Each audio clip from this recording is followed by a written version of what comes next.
Selamat menonton video pembelajaran ini. Jangan lupa subscribe untuk menunjukkan dukungan kamu kepada channel aku.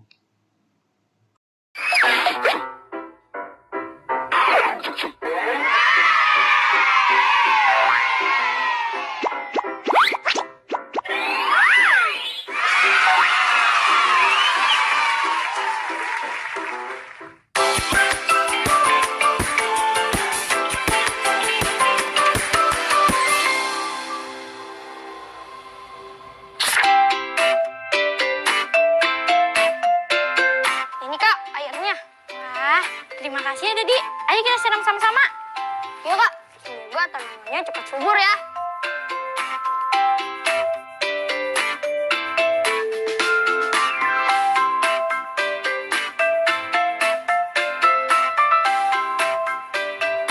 Wah, Dodi sama Sinta rajin sekali. Kak Jo, kita lagi nyiram tanaman nih Kak.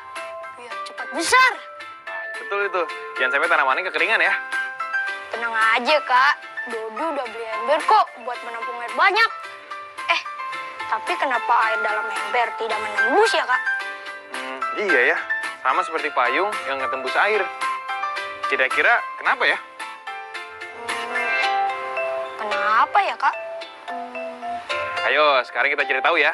Tapi sebelum kita cari tahu, kita sapa dulu teman-teman di rumah. Halo teman-teman kelas 3 di rumah. Ketemu lagi di program Belajar dari Rumah. Masih bersama Kak Jo, Sinta, dan juga Dodi. Halo teman-teman di rumah. Halo teman-teman, halo juga buat Bunda dan Ayah hebat yang selalu mendampingi teman-teman di rumah. Nah, teman-teman di rumah, kita mau cari tahu nih kenapa air di ember tidak bisa tembus. Kalian juga pasti ingin tahu kan? Alangkah baiknya sebelum kita mencari tahu, sekarang kita berdoa dulu yuk. Menurut agama dan keyakinan masing-masing. Berdoa, dimulai.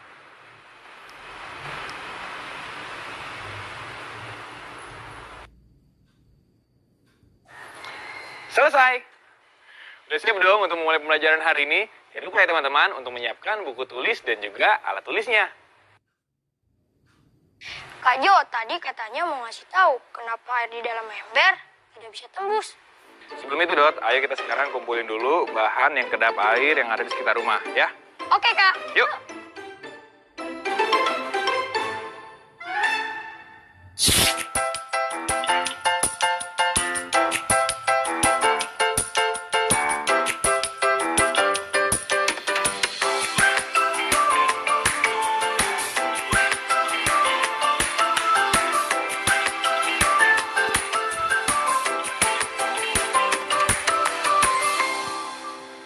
Nah, coba sekarang Dodi pakai jas hujannya, Sinta buka payungnya. Kak Jo mau coba tuangin air ya. Iya Kak.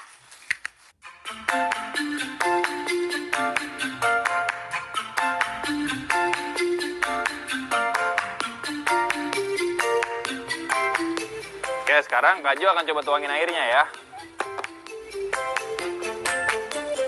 Coba tangannya. Tangannya ke atas sedikit. Nah, basah nggak, Dot? Kok nggak basah ya, Kak? Betul, Dot, karena ini adalah benda-benda kedap air. Coba Sinta ya sekarang ya.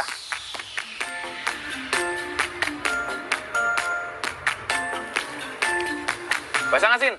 Enggak Kak. Betul, karena payung adalah salah satu benda kedap air juga.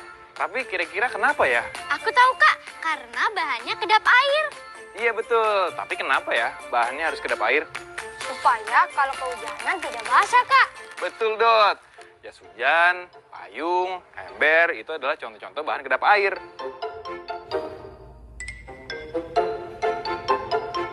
Ya udah kalau gitu sekarang dilepas dulu jas hujannya dan juga ditutup lagi ya payungnya. Iya Kak. Teman-teman juga bisa mencari tahu bahan yang kedap air yang ada di sekitar kalian. Oh ya, ngomongin tentang ember, Kak Jo jadi ingat satu cerita tentang benda dan sifatnya. Kalian mau denger nggak? Mau Kak. Oke, kalau gitu kita membatik. Membaca itu asik. Untuk membatik kali ini adalah membaca terbimbing ya. Judulnya adalah benda dan sifatnya. Sebelum itu, ada baiknya teman-teman mencatat dahulu pertanyaan berikut. Nanti kita akan jawab bersama-sama ketika kita selesai membaca. Bahan apa yang terbaik untuk membuat meja? Mengapa? Bahan apa yang terbaik untuk membuat payung? Mengapa?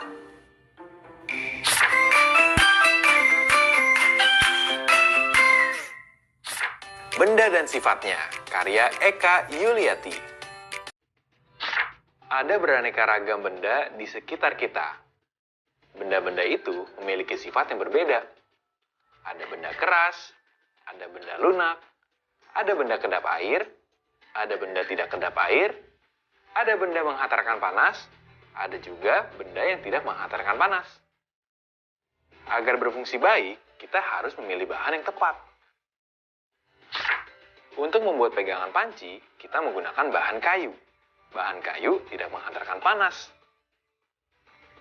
Untuk membuat meja, kita memilih bahan yang keras. Bahan yang keras membuat meja menjadi kuat. Untuk membuat payung, kita memilih bahan kedap air. Bahan kedap air membuat air tidak bisa tembus. Untuk membuat baju, kita memilih bahan yang lunak. Lihatlah benda-benda di sekitarmu. Benda itu terbuat dari apa ya?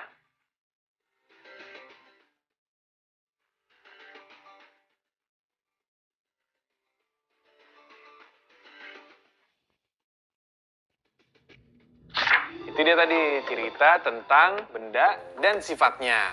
Kayaknya mau tanya nih sekarang nih ke Dodi dan juga Sinta. Ada yang kalian ingat nggak dari ceritanya? Di cerita tadi ada benda dengan berbagai sifat, Kak. Ada benda keras, benda lunak, benda kedap air, dan benda tidak kedap air. Terus Benda yang menghantarkan panas dan juga tidak menghantarkan panas. Wah, betul sekali. Setelah membaca, apakah kalian jadi bertanya-tanya? iya, Kak, kenapa ya meja harus terbuat dari benda yang kuat? Oke, coba kita lihat ya. Seandainya di atas meja ini ada banyak barang, terus meja ini nggak kuat, gimana? Ya, barang yang di atas meja akan jatuh lah, Kak. Nah, pertanyaan selanjutnya, supaya meja ini menjadi lebih kuat, meja ini harus memakai bahan apa? Apa ya? Aku tahu, Kak. Benda ini harus dibuat dengan bahan yang keras agar kuat. Betul, Sinta. Seperti itu ya, teman-teman. Meja terbuat dari bahan yang keras supaya dapat menahan beban di atasnya. Tapi kenapa payung nggak tembus air, Kak? Kalau payung tembus air, apa yang terjadi kalau lagi hujan? Ya, kehujanan, Kak. Basah semuanya. Nah, itu dia. Menurut kamu sekarang, payung itu bisa tidak tembus air karena terbuat dari bahan apa? Ah, aku tahu, Kak. Dari bahan yang kedap air. Nah, betul, Dodi. Payung harus dibuat dengan bahan yang kedap air supaya ketika lagi hujan bisa melindungi kita dari air hujan. Teman-teman bisa menjawab semua pertanyaan kan? Kalau menyimak, pasti teman-teman bisa menjawab pertanyaannya. Nah, karena kalian sekarang sudah mulai tahu banyak tentang sifat-sifat benda padat, sekarang kita yuk menulis tentang benda padat. Yuk. Ya. Tuliskan 2 contoh benda padat dalam paragraf yang sederhana dan jangan lupa beri alasan mengapa benda ini harus berbahan kuat ya.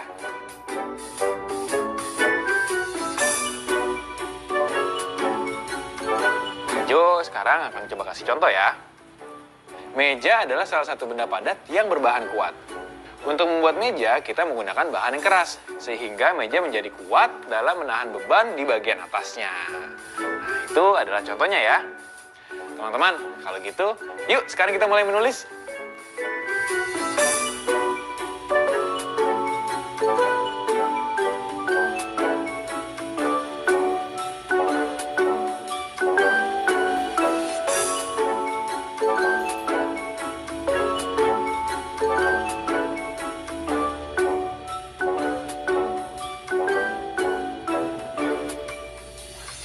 Sudahkah teman-teman? Dodi dan juga Sinta sudah mulai menulis nih. Yuk sekarang kita baca. Coba lihat Dodi. Kursi kayu adalah salah satu benda padat yang berbahan kuat. Kursi berfungsi sebagai tempat duduk. Agar berfungsi dengan baik, kursi dibuat dari bahan yang keras supaya dapat menahan berat badan kita ketika duduk. Selain kursi, salah satu benda padat yang berbahan kuat adalah pintu. Untuk membuat pintu, kita juga harus membuatnya dari bahan yang keras supaya pintu dapat menahan benturan, dan tekanan. Wah, hebat Dodi. Sudah bisa membuat paragraf sederhana dengan baik. Teman-teman di rumah juga bisa membuatnya ya. Kalau sudah, jangan lupa diberikan kepada ayah dan bunda untuk diperiksa.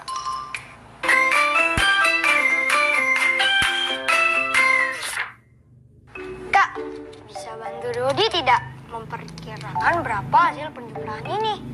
Berapa saja, Dot, bilangannya? 3.561 ditambah 2.415 ditambah 1.327 adalah... Teman-teman di rumah, kalian juga ingin membantu Dodi kan? Coba teman-teman mengestimasikan bilangan tersebut. Nanti kita lihat bersama ya, apakah estimasi teman-teman mendekati lebih dari hasil atau mendekati kurang dari hasil. Jangan lupa diskusikan dengan ayah dan bunda ya.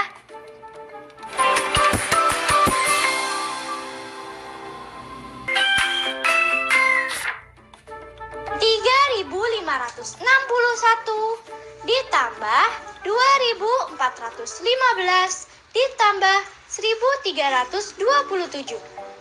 Kalau estimasi kakak sih 7.200. Dari mana kakak tahu? Kakak menjumlah ribuan dan ratusan. Kalau ribuan berarti 3.000, tambah 2.000, tambah 1.000. Jadi hasilnya 6.000. Lalu bagian ratusan dijumlahkan.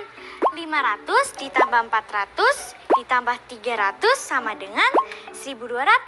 Terus tinggal kakak jumlah deh. 6.000 ditambah 1.200 sama dengan 7.200. Oh begitu. Bagaimana dengan hasil perkiraan teman-teman? Apakah hasilnya kurang atau lebih dari perkiraan? Jangan lupa beritahu ayah dan bunda ya hasilnya.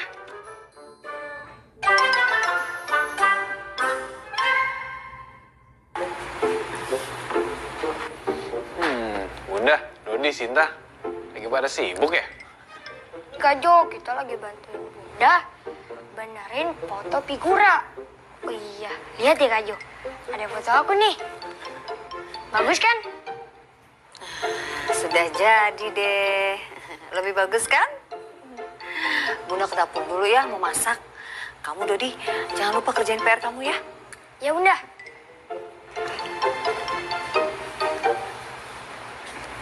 Dodi tadi Bunda bilang ada PR ya? PR apa? Ini Kak, mengenali nilai pecahan berdasarkan ukuran benda. Tapi aku masih kurang paham sih Kak. Nggak apa-apa, tenang aja. Kan ada Kak Jo. Ya, nanti Kak Jo akan coba bantu jelasin ya. Teman-teman juga ingin mengetahui kan bagaimana mengenal nilai pecahan dari ukuran benda. Yuk disimak baik-baik.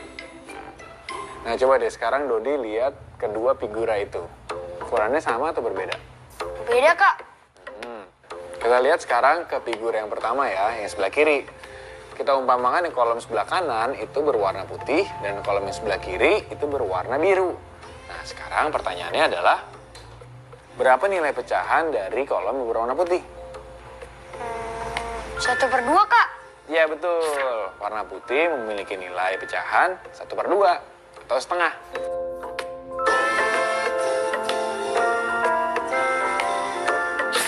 Nah sekarang kita ke figura yang kedua ya. Di figura yang kedua kita umpamakan kolom bagian atas berwarna putih dan kolom bagian bawah berwarna biru. Nah sekarang pertanyaannya berapa nilai pecahan pada kolom berwarna putih? 1/2 juga Kak. Tepat sekali Dodi, warna putih pada figura nomor 2 bernilai 1/2 atau setengah.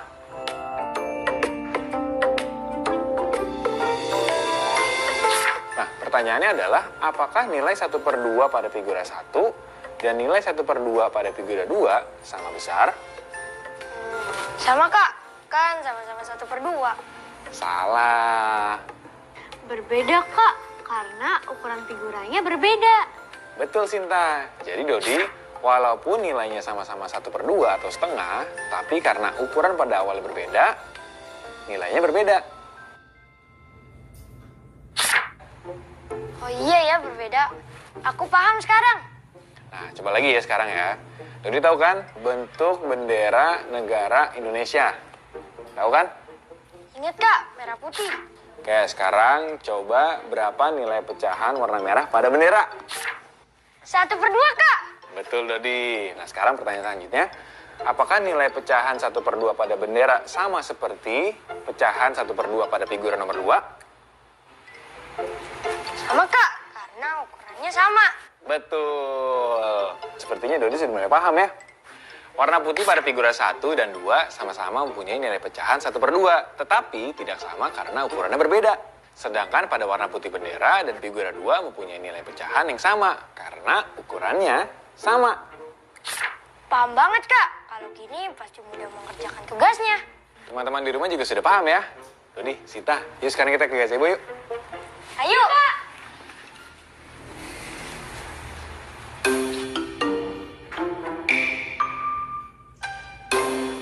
Kemarin Kak Jo udah meminta teman-teman untuk menyiapkan 2 batang pecahan. Nah, sekarang kalian berdua udah menyiapkan belum? Udah dong, Kak. Nih.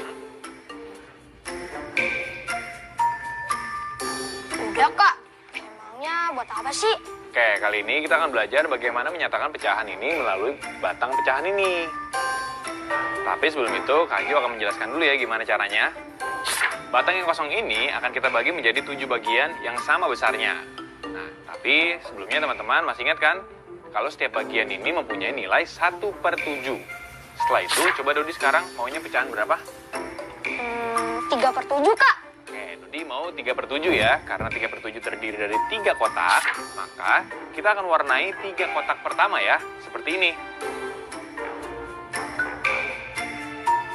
Gimana? Bisa kan? Bisa, Kak. Oke, sekarang Kak Jo mau tes ya. Dan teman-teman di rumah juga kita mencoba ya. Coba Dodi, Sinta, dan teman-teman di rumah ambil 2 batang pecahan kalian ya. Dan warnai batang itu sesuai dengan nilai pecahan 3/9 dan 7/10. Coba Dodi, kalau 3/9 bagaimana gambar batang pecahan kamu? Kalau 3/9 berarti aku bagi dulu menjadi 9 bagian yang sama besar. Lalu karena setiap bagian mempunyai nilai 1/9, maka dibutuhkan 3 kotak. Untuk supaya nilainya 3/9. Jadi warnain deh 3 kotak.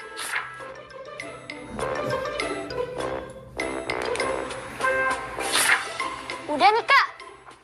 Coba sini Kak Jo lihat. Wah, Dodi betul ya. Teman-teman di rumah gimana? Juga betul kan? Kalau begitu kita sekarang lanjut lagi ya ke pecahan yang kedua, yaitu 7/10. Coba, Sinta gimana gambarnya? Gini, Kak Jo.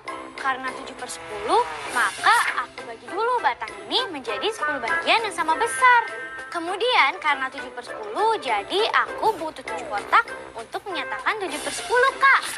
Jadi aku warnain deh 7 kotak seperti ini.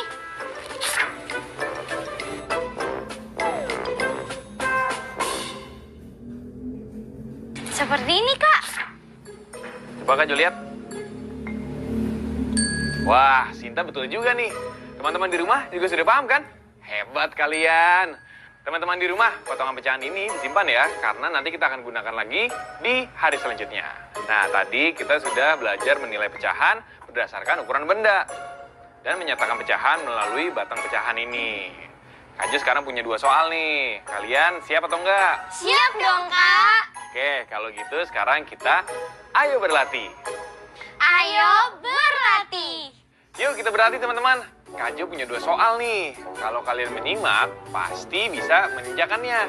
Soal pertama, ada 2 benda nih yang sama-sama terbuat dari kayu. Yaitu gagang sapu dan juga jendela. Apakah 1/2 gagang sapu sama besar seperti 1/2 jendela?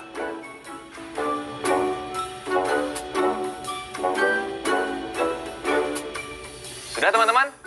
Coba kita cek jawabannya ya. Ayo, Dodi, Sinta, gimana? Bisa jawab atau enggak nih? Aku, Kak, aku. Ini mudah jawabannya. Dodi juga bisa. Ya tidaklah, Kak. Karena ukuran gagang sapu berbeda dengan ukuran jendela. Wah, betul Dodi. Tepuk tangan dong buat Dodi dong. Gimana teman-teman? Betul juga kan? Kalian hebat. Sekarang kita lanjut ya ke soal kedua. Ada batang pecahan yang dibagi menjadi 8 bagian yang sama besar. Nah, warnai 2 bagian dengan warna merah, 3 bagian dengan warna biru, 1 bagian dengan warna kuning, dan 2 bagian dengan warna hijau. Pertanyaannya adalah, nyatakan dalam pecahan A, warna merah ada berapa bagian, B. Warna biru ada berapa bagian? C. Warna kuning ada berapa bagian? Dan D. Warna hijau ada berapa bagian?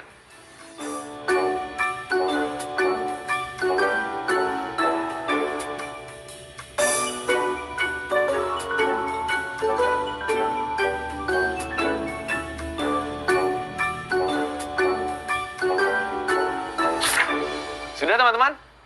Coba Sinta bisa jawab apa enggak nih?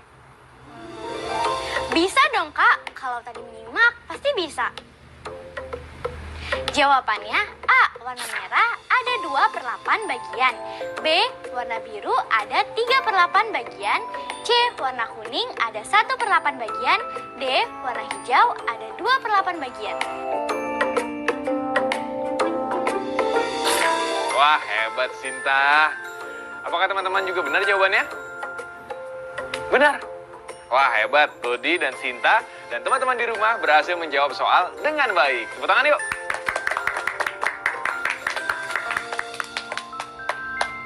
Oke, sekarang sudah selesai di pembelajaran hari ini. Gimana? Menyenangkan kan? Kita semakin banyak tahu ya hari ini. Kalian berdua sudah belajar apa aja hari ini? Hari ini kita belajar tentang benda dan sifatnya. Aku jadi tahu, Kak, sifat benda keras dan lunak, kedap air dan tidak kedap air. Seperti ember, payung, dan jas hujan. Itu adalah benda yang bersifat kedap air. Kemudian benda yang mengantarkan panas dan tidak. Dan itu aku juga bisa menulis tematik. Iya, Kak. Kita juga belajar menilai pecahan dari ukuran benda. Dan aku juga jadi paham bagaimana mengetahui pecahan menggunakan batang pecahan. Wah, sudah banyak yang kita pelajari hari ini ya. Teman-teman di rumah juga pasti banyak mendapatkan pelajaran hari ini. Jangan lupa untuk menyimak benda kedap air di rumah kalian ya. Terima kasih ya teman-teman kelas 3 di rumah yang sudah mengikuti program belajar dari rumah. Dan juga terima kasih kepada Ayah dan Bunda hebat yang selalu mendampingi teman-teman di rumah untuk belajar. Sampai jumpa lagi teman-teman. Sampai jumpa teman-teman. Sekarang kita